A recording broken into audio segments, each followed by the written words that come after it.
going on? This is Tyson McGuffin.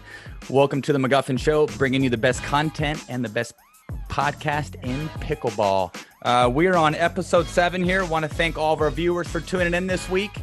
Also want to give a big shout out to all of our sponsors that take care of us here at the McGuffin Show. Selkirk Sport, 1044 Pro, ASEA, Beamer Therapy, Pickle Play, Turner Grip, Voodoo Pain Relief Cream, R-Bar, Salt Stick, and Jolt Therapy. You know who you guys are. Thank you very much. Mr. McKenzie, what is going on, my man? Hey, just, living the good life. You know me. Living the good life. Hello to everybody out there, pickleball world. Hope everybody's doing good. Hope everybody had a good Christmas and good New Year's. Yeah. I heard you got stuck a couple days ago, huh? Yeah, so we get our true seasons here in Spokane, and I think I was leaving pickleball the other day and tried making it up my hill with my little Kia Soul, and it was not happening. Luckily, some gentleman with a truck, after I was struggling for about 20 minutes, came and got me unstuck. But you never know what you're going to get going from A to B around here in the wintertime, unless I guess you have snow tires. Maybe I should invest. Yeah, right. Well, what a nice gentleman for helping you out, you know. Still good people in the world. Yeah, there's still freaking good people in the world now. A couple days ago, actually, I played with Leia in the morning. Actually, no, it was the same morning that you tried to get out, but you were obviously stuck. So yeah, it obviously dumped at our house. We're on like a snow belt out here in Coeur d'Alene, and I was stuck for like 20 minutes. I had to like get outside the car, get the shovel. I drive a Cadillac SRX, but it's a complete, you know what, in the snow. It's a complete pansy. So with the front wheel drive, yeah, like I knew if I tried to back out in our driveway or like back out and then go forward, I would get stuck.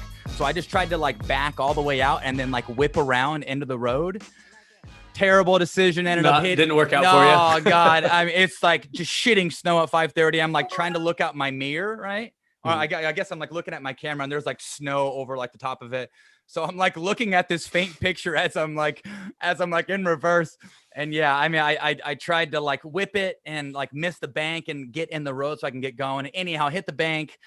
I was stuck for like 20 minutes, almost like called Leia and said, "Hey, I'm so sorry that you drove an hour, but you have to drive an hour home now." So no, I ended up getting out of my car, shoveling. I had like 3 coats on. I'm like sweating profusely, and ended up was able to like kind of get my car moving. I think there's like a select type of driving, or there's like a select skill set when you grow up in Washington, or like you grow up in the snow, right? For sure. So for sure. Dude, I was able to pull out some pretty creative shit. I basically kind of got my car moving, you know, got it rocking back and forth. And then once I got that baby moving, I was able to like kind of get my way in the road and get going. But so wrap that in back to your coaching. I've heard you tell people, don't lose the same way, right? Don't lose the Trial same and way. error, Hey, baby. try it all, you know? Try it all. Plan B. And that was actually like a plan D. Just go right through the Hey, steps. have some tools in your toolbox. You know? Make it work. Make it work. Gosh. But No. yeah, I ended up getting a peak at like 6:15. Got my stuff on. My freaking boots had like a pound of snow in them, you know. And no, it was quite the morning, man. God, it's been dumping snow here the last couple of days. Crazy. Yeah. So you never know what you're gonna get. It seemed like it was kind of gonna be mild and maybe be a later winter, but yeah, it definitely came with a vengeance when it came. It did. Kiddos have a good time for Christmas. Yeah, for sure. And it's funny, we're complaining about all the adult perspective of the snow, right? With driving and getting around. Kids Are loving it. Well, yeah, the other day they went sledding, just had a blast. So like, this is the best day ever. And so yeah, it's cool. funny how that changes when you hit a certain age. Different perspective, that's for sure. For sure. Yeah. You better get some snow tires, my man. I know. What am I doing? Get some snow tires. Adjust to the Spokane life. I've only been here a couple of years now, but you are in Spokane, probably long Washington. enough. Yeah. Hey, I think we should mention we've been we can't obviously talk too much about it, but we've been playing at a new facility in North Spokane. Kind of cool. It's called the Pickleball Playground. Mm-hmm. It's going to be up in up and going the middle of January. So super cool. I know you'll be teaching there. Yeah. So with COVID and all, that's nice that you have a little place to teach at, but can, extra place to train at. I mean, obviously it's a little north, but it's like 2 minutes away from you. It's pretty cool. Well, it's nice for our community to have like a place where pickleball is the main thing, so I'll be able to teach there. We'll be able to do some permanent programming and just make it better for this area and grow it, not just in Spokane, but there's a big following in Coeur d'Alene, Post Falls. So it'll be great for us to have kind of a central spot.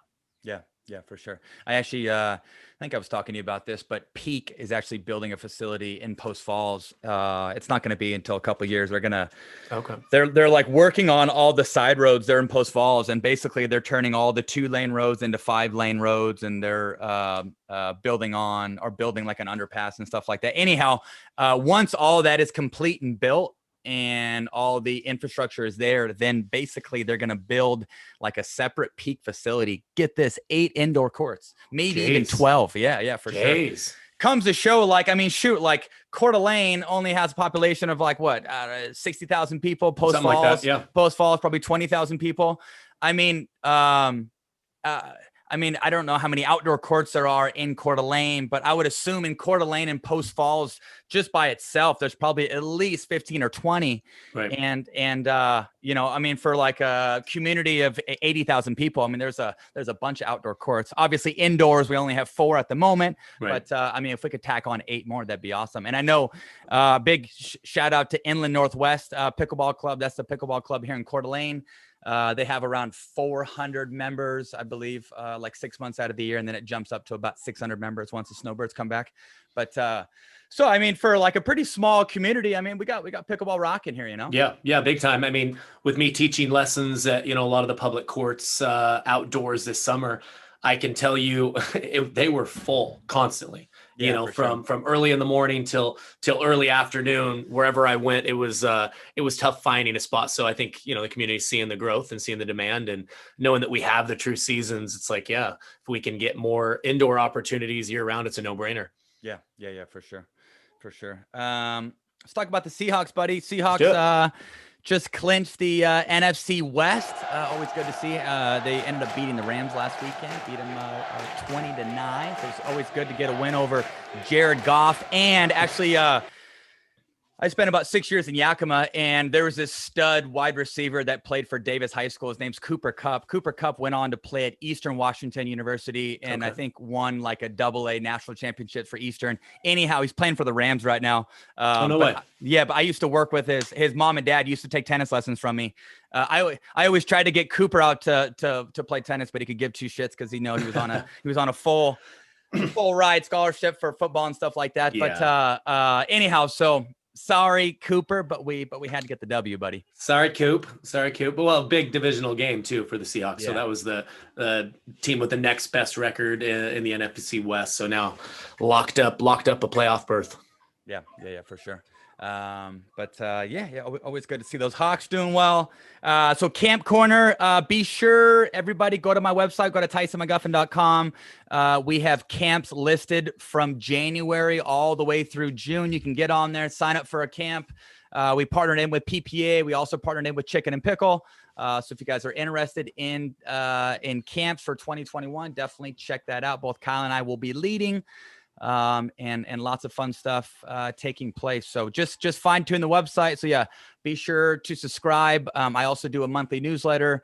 We add in instructional videos, tips. I also do a nice little blog about my family and kind of what we have going on with travel and stuff like that. So if you guys are interested in camps, definitely go to TysonMcGuffin.com. Come on down and get McGuffined, right? Come on down and get McGuffin, baby. Also too, some stuff that we have coming up. So starting next week, we're always going to have a little YouTube corner in the podcast that we'll be talking about, but YouTube corner. So we're going to start putting podcasts on YouTube starting next week. So every week we will post one episode on the McGuffin Show, YouTube channel. And then starting in February, we're going to have a separate instructional channel that both Kyle and I will be in, and it'll be essentially a wide range of different instructional videos that range from level specific stuff to tactics to technique. But anyhow, lots of good stuff in there. I know there's lots of membership portal programs out there. Take a look at Ben Johns. You take a look at Ben Johns and Colin just started Pickleball 360. You take a look at Morgan Evans. You take a look at Pickleball by Pros, Sarah Ansbury, Mark Renison. Everybody has these membership portals, and it's great. I think there's plenty of good content out there, but I am going the route of free. I'm going to say that again, free on YouTube. So everybody, jump over to that YouTube page, where we're going to have lots of hot content on there, instructional wise, coming February 1st. And Tyson, if I could just talk, real quick on that. This is something that you and I have been working on, for a while. We've been trying to do it really well, investing some money into it for the production value. But I think, for the viewers, I would say the biggest difference between what we're going to put out and other free content that has been out on YouTube is everything that I've seen is very, very general. We got really, really specific with a lot of things for, specific for beginners, intermediate, but a lot of topics we really went pretty deep inside and from tactics to technique. I think people are going to be happy with every little segment that we roll out. Yeah, cool. I like it. No, we started doing video, or I guess we kind of had like the initial idea like last January. We were going to do video analysis with crop videos and tie in a common tendency video. And then we're kind of going the route of now obviously building for our YouTube channel. But yeah, I would say the idea kind of started last January, and then over quarantine, Kyle and I got extremely busy, made ourselves useful, and got a bunch of content filmed. So it was cool. Yeah. It's gonna be fun. It's gonna be fun to roll that out. And I think, we're both in the mindset of, we were racking our brains for a while. I think we wanted to improve, pickleball education, and just, it's kind of tough to, what's the best way to do that? But I think we're both feeling really good about YouTube and being able to touch so many people in a short period of time. So I think everybody's going to get a lot out of it, and it's going to be exciting and fun to roll out. Yeah, for sure. Okay. So, topics of the week here. We got Punta Gorda tournament coming up, not this coming weekend, but next weekend.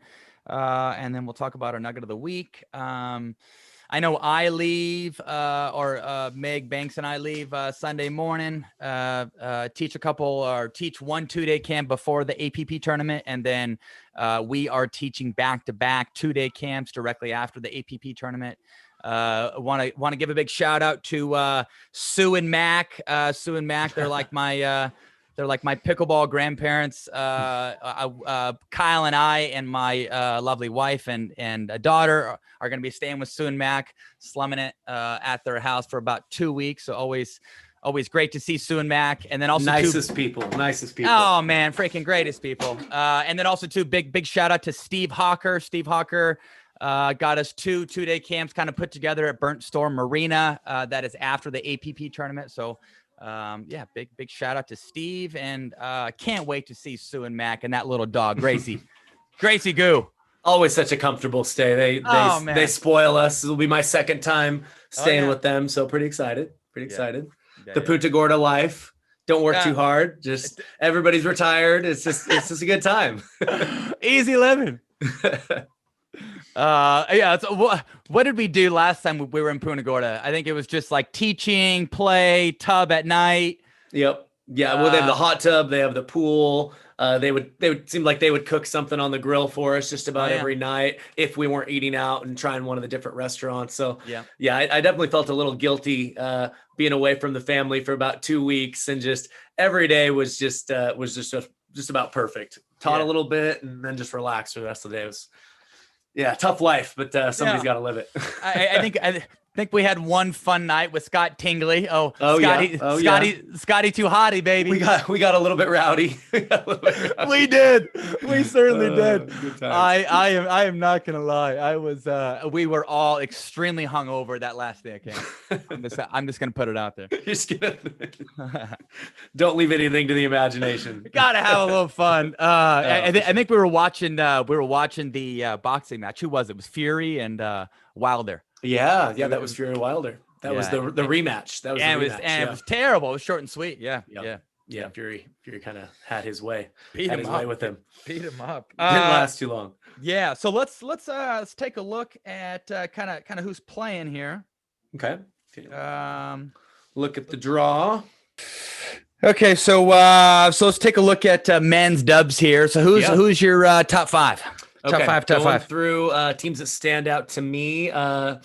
You and Andre should be kind of a fun. We've seen you only with Riley, seems like, for the last year or so. So it'll be fun to see you with Andre. How do you pronounce this? Is it Daisku? Daisku? Diescu? Something. Sorry, Andre. I could be totally wrong. I could be butchering it, but great player, tall guy, reach, right. Super capable. Got third at nationals this last year, so a stud.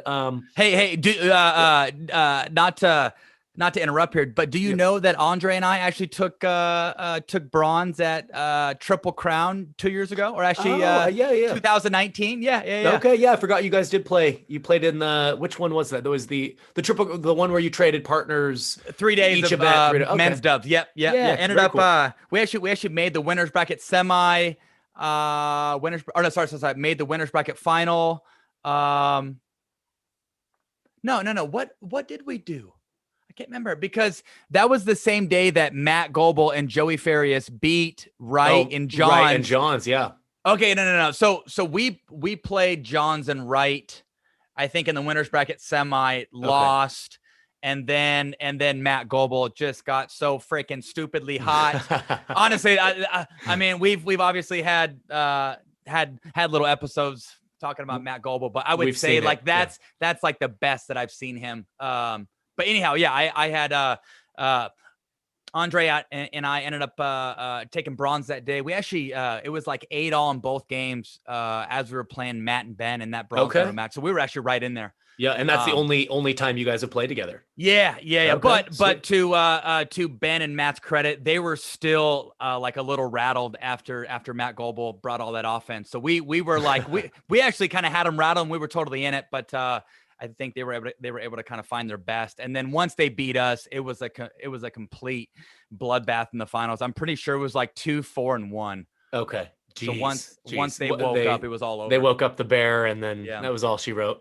We've never seen that before with Ben, right? Yeah. But yeah, so you guys, I think, have a real good shot. Rob Nunnery and Joey Farias, they'll be a solid team. Adam Stone and Steve Deacon, to me, I don't think we've seen them play much. I don't know if they've played together maybe once. Be new to me. And then Jay and Pat are always dangerous. And then, I think if Rafa and I are going to be there, I think if we play well, I think we've got a shot to make a splash. A lot of teams though. Yeah, for sure. So who's your five? Yeah, I think we're spot on.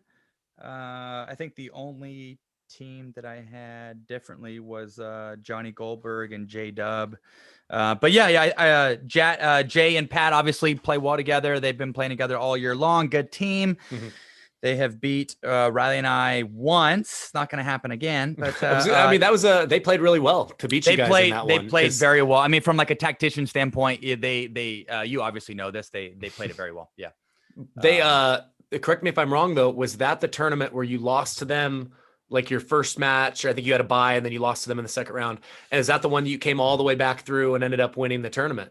I think it may have been. Roared back through and freaking fought the tough way. Yeah, that was. So they beat you on a day where clearly you were at least playing pretty well that day. You ended up winning it all. So yeah, they're a dangerous team. Both really good athletes. They do everything at least pretty well. So on a given day, they can beat just about anybody.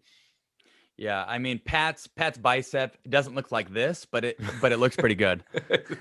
He still has some work to do. He's got to get tatted up. I win all day. Yeah, right.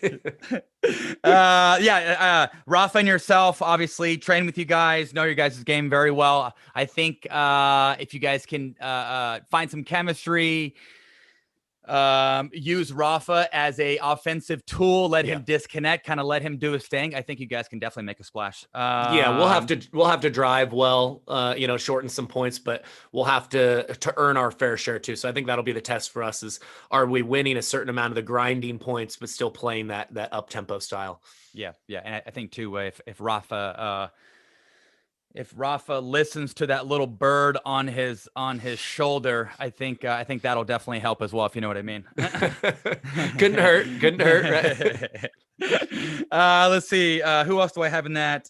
So Jay and Pat, Rafa, yourself, Andre and I, Steve and Adam. Actually, last time Steve and Adam played together was Florida Grand Slam, and they ended up taking bronze. And actually, Ben and Colin, Adam and Steve actually gave Ben and Colin a nice little run for their money in that bronze medal match.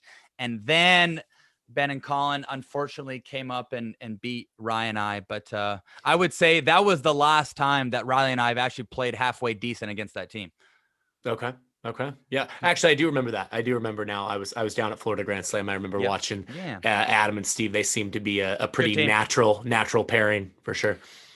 I would say that team is built around driving from the baseline and then being true counterattackers from the kitchen line. They both play a very similar game, right? They almost play identical. I mean, they're really, really similar. So it'd be interesting to see which side. I know that Adam usually likes that left side, but it seems like Steve does too. So it'll be which person are they going to shove over on the right? It'll be interesting to see how that plays out.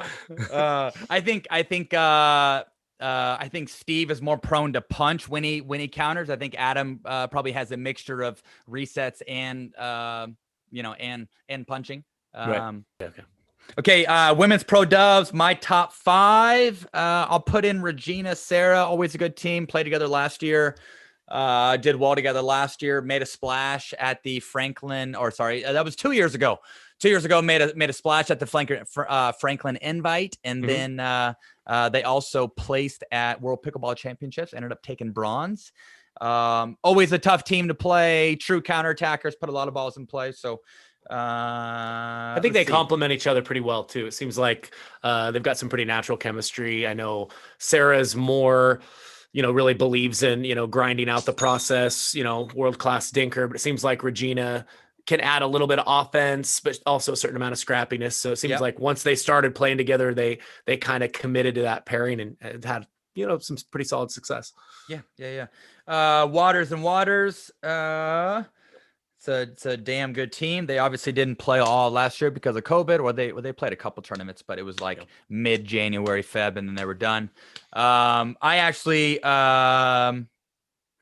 get the pleasure of playing with both Waters in mix come 2021. So super excited about that. But always a good team. We obviously use that team as a demo a lot when we teach. We always use the demo of, hey, you don't always have to lean in the kitchen. You don't always have to take balls out of the air. You can give yourself some room. You can take a step back to create some offense. I think that team is obviously the prime example of true offense and honestly how you can be offensive from 3 feet behind the kitchen line and then just trust your hands, and it's a pretty easy day. Well, they're kind of the pioneers of that playing style. And we saw them have a ton of success on the women's side. To me, as I'm watching, kind of the direction the game's going, it seems like even on the men's side, we're starting to see a lot more sacrificing a little bit of position to be able to really rip the ball and sacrifice. Teams are having some success. So I think we're going to see more and more teams out there that use that at least some of the time. I think that's a great tip for the viewers. You can take a step back, or you can sacrifice your court position just to be more offensive. Whether it's from a fourth ball coming off a drop, whether it's from a dinking standpoint, plain and simple, if you want to deal with a ball at a higher location and you need some time, there's nothing wrong with buying yourself a little time and getting yourself gathered and then using that little step back speed up. Only if you have your what, Kyle? Your sly, Tyson. Tell the viewers, baby. Tell the viewers. Stability, location, and you want that ball to be in your yellow zone, basically your knees or higher. Like it. Let's see here. Who else do we have on that list? Corinne Carr, Andrea Coop, good team. Yep. Love me some Coop, even though she's being very difficult right now. I'm just kidding. Love you, Andrea Coop. It was kind of funny. I was, Coop's always been my girl, but she's a lawyer and she's got this other profession, and her hubby doesn't want her to play too much. So anyhow, so we kind of had a little falling out. We're still very good friends, but I obviously wanted her to play 20 tournaments a year, and she couldn't do it. So. She had to remind you. She's like, Tyson, I have a real career. I actually have a life, buddy. I have a real job. I actually have a life. Let's see. Athena and Leia. Yep. Obviously haven't played together. We know Leia very well. We both think that Leia obviously has gotten a lot better the last couple months. And yeah, I think that they could make a nice little splash. Last team on that list for me is Lauren Stratman, who has come a long ways in the last 6 months, and Vivian David, who's a beast. Yeah, I have an identical list, I'm ashamed to say. We each did this separately, but yeah, all those teams I think can make a good splash. And yeah, speaking of Lauren, I don't know her well personally. I've just heard that she's, spent a lot of time in the last few months of really investing in her game, traveling around to some of the different, pockets where some pros are training, and just getting that exposure is so huge, for getting ready to compete at that level. Yeah. I mean, how much does that play a part? Traveling, finding the pockets that are competitive. I remember, like, when I first started playing, I would road trip from Yakima all the way over to Auburn and play with, like, Brian Ashworth, Kyle Yates was there over the summer, Chris Mills, that whole group. But like, I had to travel to find it, and I think there's a lot of people out there kind of in that same boat. Yeah, I know when I first kind of started on the scene, I was like, man, I wish, I'm so jealous. I wish I could get this play all the time, unlike all these other people. And then I realized everybody's kind of in the same boat. You really have to, it's pretty rare to live in an area where you've got, 4 or 5 or 6 pros that can get games going at any time. Seems like there's only a few sections of the country where that can happen. So if you want to up your game, sometimes it's something where you have to travel to do so. Yeah, for sure. Who do you got for men's pro singles? Yeah, men's pro. So I went with yourself is in there. So I went with you, Jay De Villiers, pretty dang good player across the board. I think he's ranked around 5 or so now. I put you, Jay. I got Kyle Yates down in Florida. He's gonna know how the ball moves around there. Still an exceptional athlete, and at any given day can beat just about anybody. Zane Navratil, probably, if there's an award for most improved player on the men's side, he'd be right in that conversation over the last 6 months to a year. And Frank Anthony, I've got to put me some Frank Anthony in the list. He doesn't miss a Florida tournament. He doesn't. When was the last time he actually missed a Florida tournament? I'm thinking, like, when he looks up a tournament, he looks up a weather report, says, how humid is that going to be? Yeah. If the humidity's high, Frank's going to be there, putting everybody else in full body cramps. Oh God, that is so true. Frank, if you're listening, I love you. Oh yeah, pure love, man. Bring the physicality. Love it. Yeah, God, one of the nicest guys in pickleball. The guy is just built on pure freaking effort, man. No. Love me some Frank Anthony. I think my list is identical. I'll do a little honorable mention. Shout out to Ryan Sherry. For those that don't know, Ryan's he's a stud at singles. He's a big time shot maker. I lost to him pretty badly in Texas, and I wasn't playing too bad. So I think he's from Florida, so he'll probably obviously be pretty familiar with the conditions. But I could see him maybe knocking off somebody on this list if he's seeing the ball well. Make it a little splash. Let's see here. Okay, women's pro singles. So I have 3 here. And my 3 are Leia Jansen, Lauren Stratman, and Vivian David. I know Vivian David won World Pickleball Championships at that same facility there in Punta Gorda, Pickleplex. I actually called it Punaplex for a couple months. I don't know. I have no idea why. Punaplex. I was like having a conversation with Sue, and she's like, what? She's like, I'm pretty sure it's called Pickleplex. I'm like, oh my God.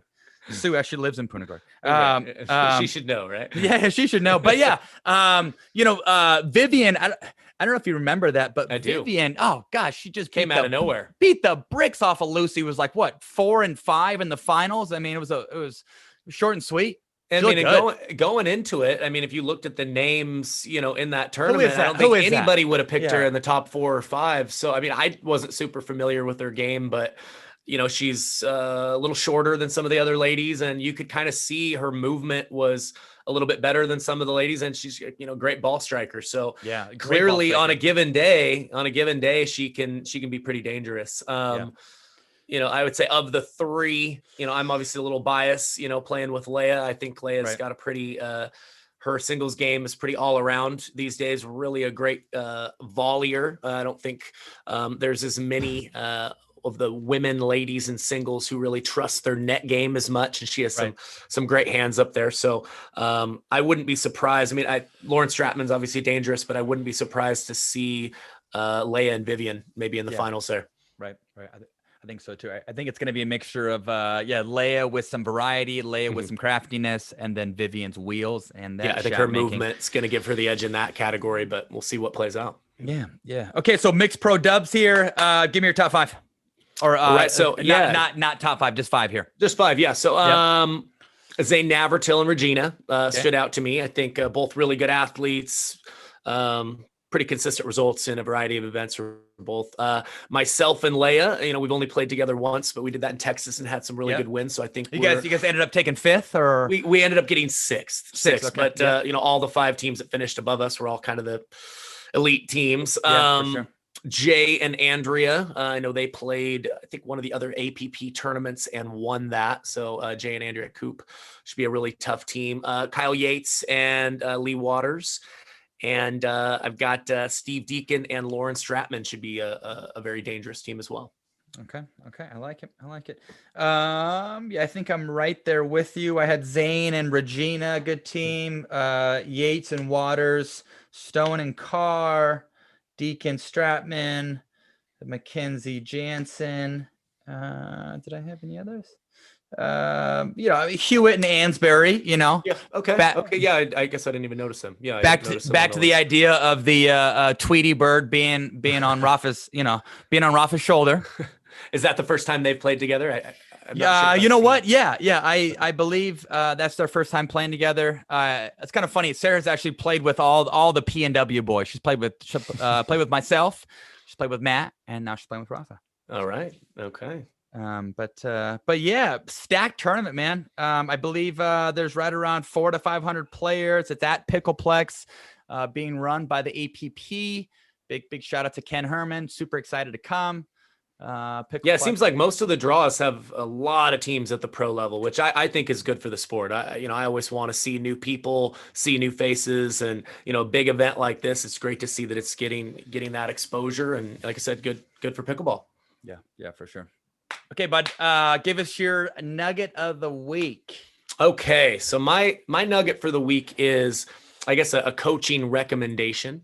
And it would just be, when you're practicing, remember to practice varying speeds. The more I'm watching the pro game, and remember, this is the first year that there's really been a pro tour. So I think this is one of the first years where you see people really experimenting with, how can I get some offense or figure out a different playing style, or just separate me from the pack in any way. And I'm noticing people are speeding up a lot more from mid-court in that short transition zone. But when they speed up from there, they obviously know that if their opponents stick the volley, that they're probably not going to be able to just blindly stay on offense. So it seems like the teams that are speeding up from unconventional positions, they have the ability to dink or reset the ball on the very next shot if they have to. So as you're playing, rather than go out and just bang, bang, bang the ball, or dink, dink, dink, practice speeding one up and then dinking the next one if you're back with court positioning. I like it. All right. How about you? What's your Tyson nugget of wisdom? Nugget of the week. You know what? Let's go with like a little mental toughness nugget. Something that I think the viewers should know is that, like, demons and all those little odd thoughts in the back of your head and that little person telling you can't do it, that stuff's always there. Yeah.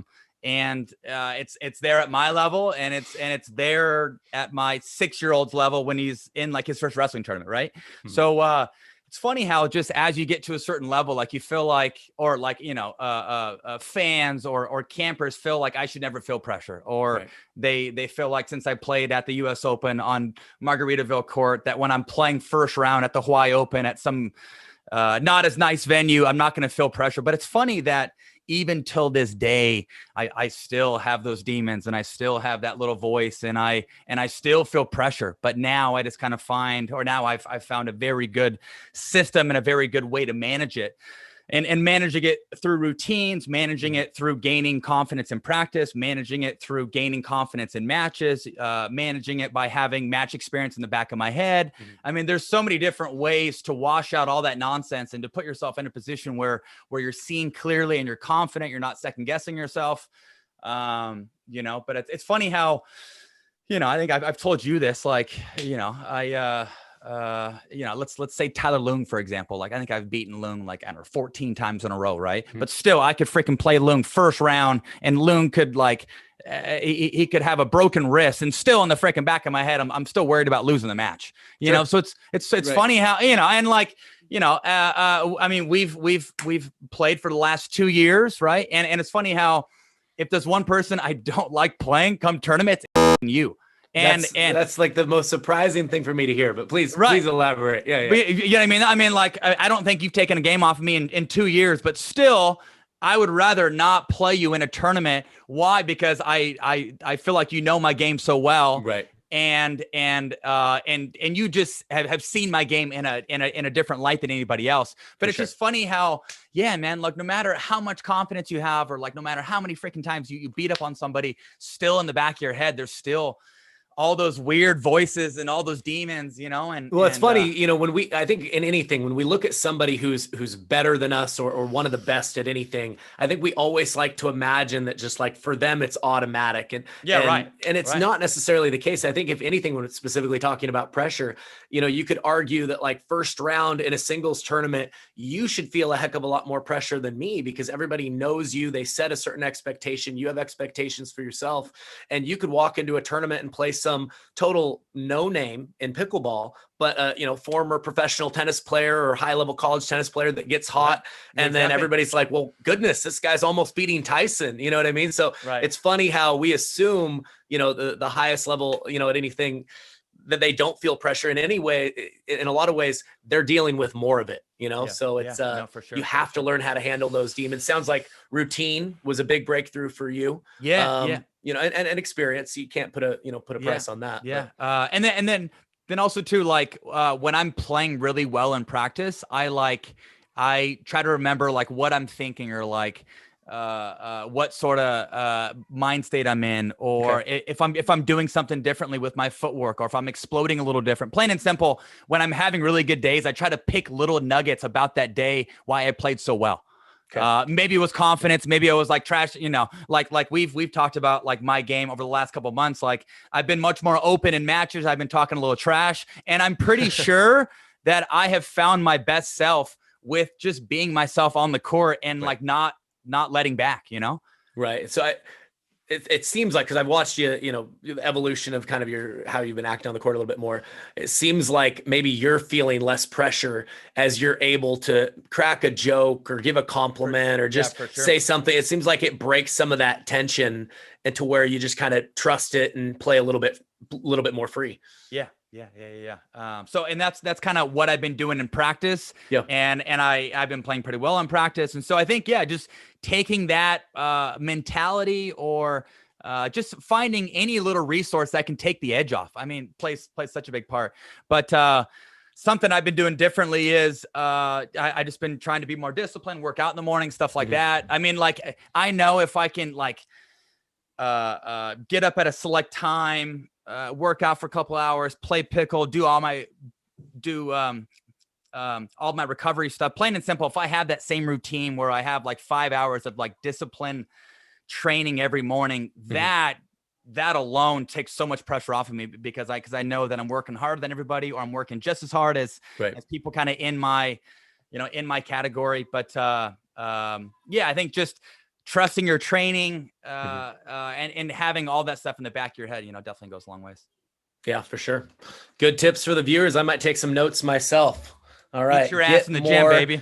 Get more routine oriented, Kyle. That's the difference. That's how I'm going to take a game off of Tyson this next year. Yeah. This last tournament played Ben and Simone, and I don't know. It's kind of funny. Like that whole tournament, I actually told myself, I'm like, hey, like, you have nothing to lose. Last tournament of the year, I was like in between switching paddles. So I just I took all the pressure off. Right. And I just told myself, I'm like, hey, I'm going to be super aggressive. I'm going to take dinks out of the air. All the stuff I've been grinding away for the last couple of weeks in practice, I'm going to freaking do to a T on the court. And everybody who plays Ben, you're already like a little mentally defeated going out there. And so I don't have that at all. But this time I went in And yeah, just went in and like I felt like I was like a little bolder. I tried to play the middle a bit more. I tried to fluff my chest up a little bit and just be bigger and try to be more confident. And I kid you not, it's funny how just little posture cues, little key words, and just having the right mindset going into that match, I played a freaking 1,000 times better. Well, it was nice to see because I've been playing some, obviously some pretty solid rec games with 4 pro level players for the last couple of months. And we'd seen your ability to kind of take over and take a lot of court, which not everyone can do. You have to be very consistent on the stretch. You have to be pretty dang athletic. And it was nice to see you put that into play, at that level and have some success against obviously the most dominant mixed doubles team that we've seen in the last few years. Want to thank all the viewers for tuning in this week. Also want to thank all of our sponsors for all of your continued support. In closing here, be a good human, give back. Don't worry, at the end of the day, it's just a silly plastic ball. This is the McGuffin Show. I am out. See you, everybody.